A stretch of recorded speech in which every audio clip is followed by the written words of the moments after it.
Je n'ai vraiment pas de regrets profonds. Tout n'a pas été comme j'aurais voulu, mais tout n'a pas été... C'est positif. Dans la congrégation, j'ai travaillé surtout dans les bureaux. J'étais souvent secrétaire. Je me suis quand même occupée des malades. C'est-à-dire au début, je m'occupais uniquement le matin, avant le travail du bureau, et le soir, avant le coucher. Après, j'allais au bureau toute la journée, et entre midi et 2 heures, je prenais les malades. J'avais des patients avec moi. J'avais des patients qui chantaient très bien. On avait monté une chorale, et on a fait du théâtre. Alors le théâtre, on y est vraiment mis dedans. Parce que, je ne sais pas si vous le savez, mais les malades mentaux sont, la majorité, très fins. Hein? Et on ne le croirait pas, mais si on travaille un peu avec eux, on se rend compte qu'il y a une grande profondeur dans tout ce qui est musical, tout ce qui est... Ils sont très attirés par ça. Donc on montait des pièces, on a monté du théâtre à plusieurs reprises, on jouait beaucoup des pièces de la Biche, on chantait, puis on avait une chorale, j'avais une chorale de 40 patients, hommes et femmes là. Hein. Nous avions un séminariste qui était avec nous, qui nous aidait bien, parce que toute seule je ne pouvais pas, et nous avons eu l'audace d'aller jouer dans les hôpitaux. Donc nous sommes allés jouer à Rodez, et une autre fois nous sommes allés jouer à Privas. Donc on partait le matin, et puis on allait jouer, on restait quelques jours et on revenait. Je me sentais appelée par Dieu, je me suis dit, je veux être religieuse, pour m'occuper des... J'aurais aimé aller chez les lépreux. Mais j'étais fille unique, non, je ne pouvais pas partir comme ça. Donc les malades mentaux, c'est un genre de lèpre finalement. C'est autre chose, mais j'avais une amie qui voulait rentrer. Elle est allée visiter la maison du Puy et elle me dit, tu viens avec moi à la maison du Puy, je vais bientôt rentrer et je voudrais que tu vois où je vais rentrer. Je suis allée avec elle, on a passé 2 ou 3 jours au Puy, et puis c'est tout. Je suis rentrée, et elle n'est pas entrée, et c'est moi qui suis entrée à sa place. Je suis restée 1 mois à peu près. Du Puy, on est venu à Clermont. À Clermont, je suis restée jusqu'en 47. Après 47, je suis partie à Nice. À Nice, j'ai fait 23 ans, pardon. Oui. Et puis après, je suis revenue ici à Clermont. J'ai fait 14 ans l'économat à l'hôpital de Sainte-Marie, ici. Après, je suis partie 3 ans. Je suis partie 3 ans à Villeurbanne. Je suis repartie à Nice 6 ans. Je suis revenue en 96. Et depuis 96, je suis là. Pendant la Seconde Guerre mondiale, j'étais à Nice. Non, je n'étais pas encore arrivée à Nice. Non, je suis arrivée qu'en 47 à Nice. Donc j'étais encore à Clermont. Ben à Clermont, moi je peux vous raconter, j'ai vu le bombardement. J'ai vu de mes yeux. Alors à Nice, ici quand c'était le bombardement, c'était la guerre, nous avions des patients en infirmerie, donc des gens qui, la majorité étaient allongés une partie de la journée ou qui ne sortaient jamais.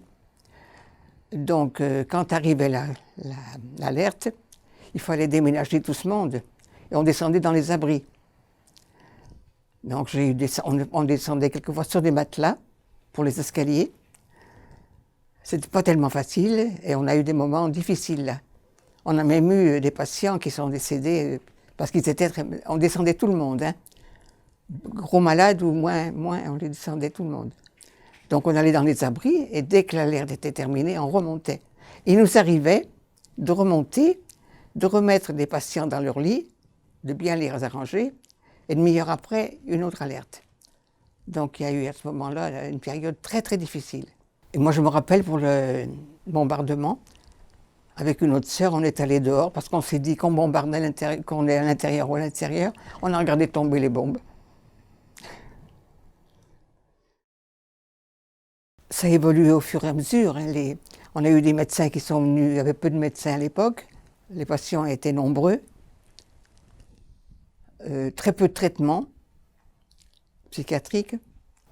Les médecins sont venus, les traitements se sont mis en route. Quand je suis partie, c'était en plein, il y avait 5 médecins, il y avait les directeurs, il y avait tout ce qui n'existait pas. Nous étions entre religieuses. Il y avait 2 religieuses dans chaque service qui s'occupaient des patients toute la journée. Hein. Je puis vous raconter l'arrivée du directeur, parce que je l'étais là quand il est arrivé. Donc on avait une supérieure directrice, et nous avons eu un directeur. C'est la première maison où il y a eu un directeur. Donc quand le directeur est arrivé, bien sûr, on l'a bien reçu, c'était quelqu'un de très gentil. C'était un homme très, comment dirais-je, très doux, très gentil, plein de gentillesse pour les malades. Il était très bon. Il allait tous les dimanches matins à la cuisine voir un peu ce qu'il y avait pour les repas. Et quand il est arrivé, il s'appelait Monsieur Gosse. Et la supérieure qui était là, elle s'appelait Madame Petiot. Donc on a fait un jeu de mots et on a dit, eh bien voilà, le Petiot s'en va, le Gosse arrive. Et ça a fait... C'était resté dans l'hôpital, ça passait partout, vous voyez. Il était très gentil, moi je l'ai beaucoup apprécié. C'était vraiment quelqu'un de bien. Il venait au bureau, il venait s'occuper de si tout passait bien. Il demandait s'il y avait quelque chose qui n'allait pas. Il était vraiment très gentil. Sur mai 68, j'étais à Nice. Hein. Nous avons vécu des choses vraiment incroyables. Hein. On avait en particulier un interne qui était très lancé. On a eu un vol de toutes les clés de l'hôpital. Le personnel qui rentrait avait un trousseau de clés. Et ces trousseaux de clés, quand ils repartaient, ils les déposaient à la conciergerie. Et le jour dont je vous parle, quand ils sont rentrés, il n'y avait plus de clés. Donc non seulement ils ont fait ça, toutes ces clés, on a pensé qu'elles étaient allées à la mer. Et parmi les gens qui vont voler les clés, qui ont pris ça, il y en a un qui préparait une bombe, parce qu'il voulait mettre une bombe à l'hôpital. Et en préparant la bombe, il a été blessé et il est mort. C'était très rapide. Donc le jour de l'enterrement, ils sont venus, ils l'ont emmené devant la porte de l'hôpital pour que, soi-disant, il voit encore l'endroit où il avait tant travaillé, où il voulait tant faire de bien. Si l'on peut parler de bien. Nous avons aussi eu des travaux qui avaient été faits et ils ont été tout abîmés. Quand on est rentré dans les appartements qu'on avait rangés, tout avait été abîmé. On a eu des malades et du personnel qui allait aider à montrer des biches de lait le matin pour avoir un peu de lait en particulier, plus fort. Et nous avons des gens qui sont allés derrière pour les jeter, vous voyez. On a eu énormément de mal à Nice, hein, énormément. Et on nous avait enfermé la supérieure, qui à l'époque était supérieure directrice, était enfermée dans une chambre, dans un bureau. Il y avait tellement peu de répondants entre le syndicat et elle, que le syndicat est resté tout à fait courroucé. Et l'a sorti de son bureau, et l'a emmené dans un bureau où on l'a séquestré, enfermé vraiment. Ils sont allés la chercher, ils l'ont emmené, ils l'ont enfermé. Elle y est restée une partie de la journée. C'était l'Ascension, je me rappelle, c'était le jour de l'Ascension. Et à midi, quand on a voulu lui porter à manger, elle a refusé, bien sûr. Elle est restée quand même là toute la journée. Ce qui est quand même un grand événement, parce que pour nous, elle était la supérieure et la directrice. Et nous étions vraiment on ne pouvait rien faire, nous. On ne dirigeait rien du tout à ce moment-là, vous voyez. On s'est sentis vraiment très petits, je vous le dis. Puis c'était une personne aussi qui causait volontiers, qui disait bien ce qu'elle pensait, et qui pensait bien. Donc, elle les a beaucoup ennuyés parce qu'elle répondait, vous voyez. Et je crois que elle l'a bien payé, là. Et moi, je n'ai pas trouvé la vie désagréable. J'aimais bien mon travail, j'aimais bien l'ambiance. Je me suis toujours bien entendue. Ça n'a pas toujours été très facile, mais je me suis toujours bien entendue. Puis j'aimais beaucoup les patients, donc j'étais un peu à l'aise. Avec les patients, c'était difficile, mais je les aimais bien. Donc je les approchais le plus possible doucement. Ça m'a appris à moi aussi à me contenir, parce que j'étais assez vive. Je me suis donnée complètement, entièrement. Les journées étaient très bien remplies, mais on était jeunes, alors on ne sentait pas la fatigue.